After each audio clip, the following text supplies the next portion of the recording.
The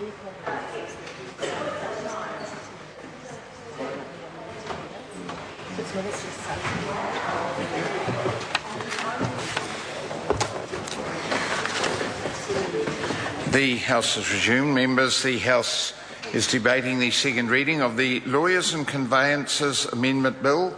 Dennis O'Rourke had the call. He has 4.5 minutes remaining, should he wish to utilise it. Dennis O'Rourke. Thank you, Mr Speaker. In the first part of my speech, I mentioned that I questioned whether Queen's Counsel or Senior Counsel as an institution was really called for in this country in this day and age.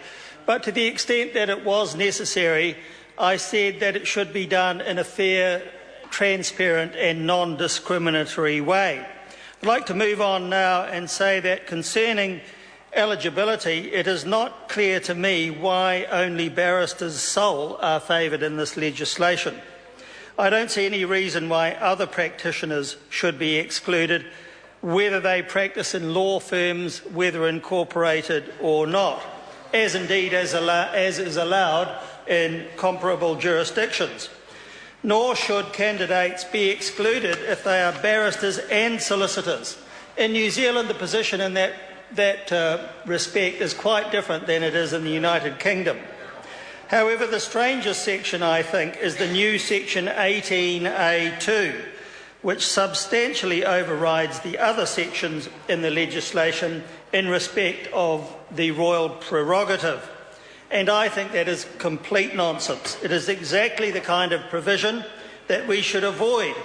The royal prerogative in New Zealand really means the government prerogative, and all of the disadvantages I mentioned earlier, unfairness, discrimination, anti-competitive behaviour, and the scope for cronyism is a bad process which would be entrenched by this subsection. It is thoroughly objectionable, and even if passed now, will need to be repealed at a later time. The need for transparency has also not been achieved in this bill. This is not what modern best practice requires.